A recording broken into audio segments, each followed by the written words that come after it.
Hey, a demand is not a good way to connect. Creating the you must or you absolutely have to is not a good way to create a loving connection. All right, we're going to talk about it more. Hey, I'm Lydia. I used to be an ordinary stay-at-home mom and wife. We had 2 kids, and for 3 years, everything was perfect until we got pregnant again. But this time with quadruplets. There was so much stress going from a family of 4 to a family of 8 overnight, so I created a system for renewing our relationships. This channel is dedicated to sharing that system, every single part of it. I love teaching how to connect, manage emotions, and turn it all into growing together times. You're going to find all that information right here. Okay, so if you're demanding or someone is demanding you to do anything, a lot of times some people might consider that abusive. We don't want abusive relationships, especially in our marriage. We want it to be a joyful, cooperative partnership. Right? Where we love and support and communicate and help each other and love and have fun and all those good things. But when we say, you have to, whatever, it kind of takes away that fun happiness, right? So a lot of times when what I'm seeing is this is turning up with forgiveness. We want to forgive, not necessarily forget, because when we forget things, then we have to relearn the lesson. But we don't need to hold on to it and demand the behavior to change. We expect it to change, but if we demand it, then we've taken away that agency. If we expect it to change, then they can choose in and change their behavior. But really, what is it on our side? What if we're the ones who made the mistake? Because we make mistakes too, right? We don't just have to forgive.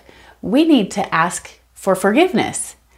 If we're going to have a symbiotic, is that the right word? If we're going to have a cooperative, happy, loving, connected marriage relationship, there's forgiving and forgiveness. It's both sides. Because we are also human. We also make mistakes. It's not just our partner. And so if we are on the receiving side of the forgiveness, what if our partner is demanding and you have to? Oh, it makes it so much harder. It makes it so much harder to actually do that. If we feel and we want to change and we are sorry, we truly are sorry that we've made this mistake, we're going to want to change. And when our partner says that you have to, okay, have you ever tried to have a diet and you have to eliminate sugar or you have to eat a vegetable? You might have wanted to, and you might have chosen to not eat 10 cookies, only have 1 and reduce that sugar intake. But when you decide that you have to, oh no, now there's all these feelings that get in the way. And we have to, and it stresses us out, and it's not good, and it's not fun. And now that 1 cookie that you get to enjoy has got all sorts of negative feelings on it because we have to only have 1 instead of I choose to have 1. And it's just like that in our relationships. When we choose that behavior to change, it is easier, it sticks longer, it makes a bigger difference. It's enjoyable to actually have that change instead of, oh, I have to. And it's just, let's not demand. Let's request and invite, love and support. And I know it can be really, really hard. I know that. But if we're on the receiving side, we want to give what we want to receive, right?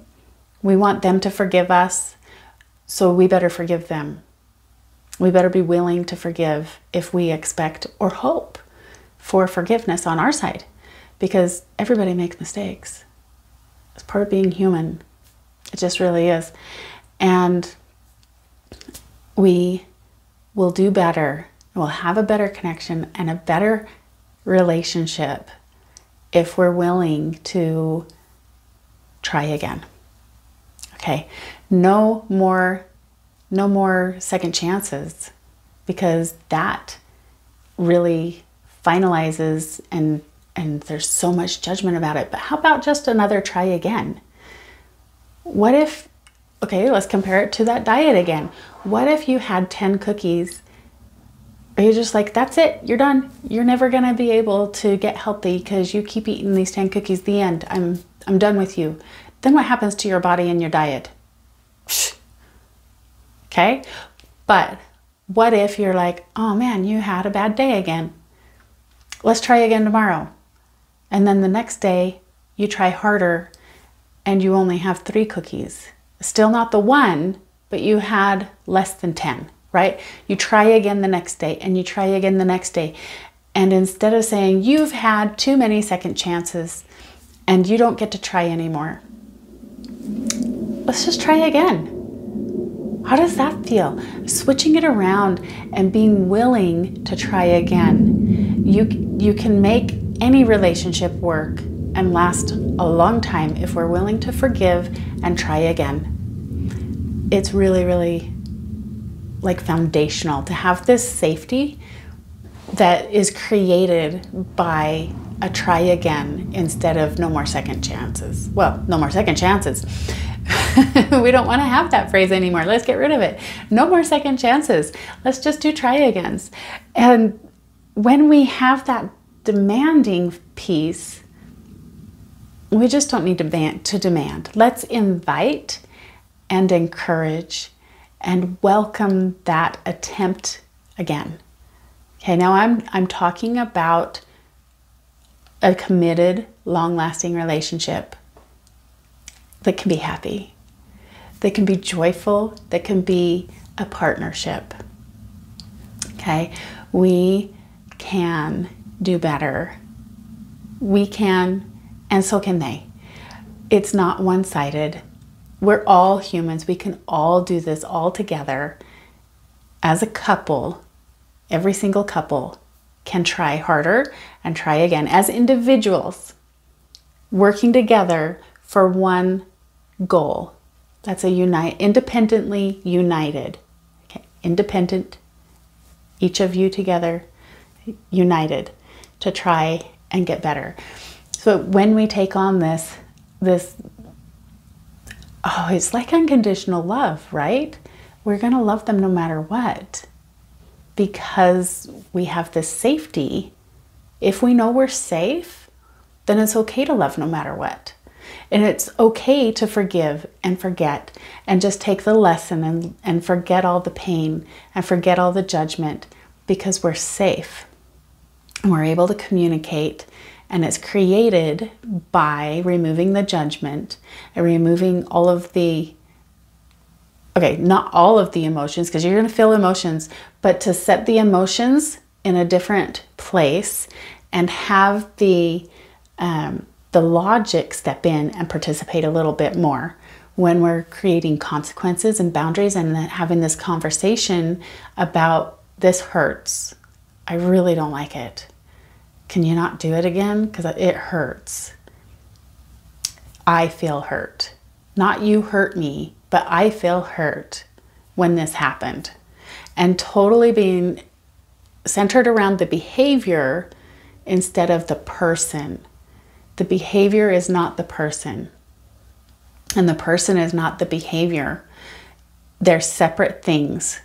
Okay? The person. Why do kids get loved all the time by their parents, their grandparents? Kids are loved no matter what. Even if they're a total naughty kid, the grandparents will always love them no matter what, because they're theirs. And it's the same thing in a marriage relationship. It's a little more difficult to see because we are adults. Adulting is a thing. But if we know that the person we love, that we decided to marry, is still a good person, because they're still yours. They're yours. You are theirs. You are married. You are together, and not a possessive kind of thing, but you're each other's. You belong to each other in this relationship. You belong together, right? And all the behaviors we can work through, and we can get beyond and stay together and be happy because we have this commitment and we have this safety that is the foundation for communicating and building on and growing a partnership together. We take that judgment to the behavior, not to the person. I don't like it when this happens. I love you. Please don't do this anymore. It hurts. And if we're going to forgive, that's really, really helpful. Really, really helpful to forgive because we also want to be forgiven. All right. Thanks for being here. You're doing awesome. Keep it up. I'll see you next time. Oh, like, share, and subscribe.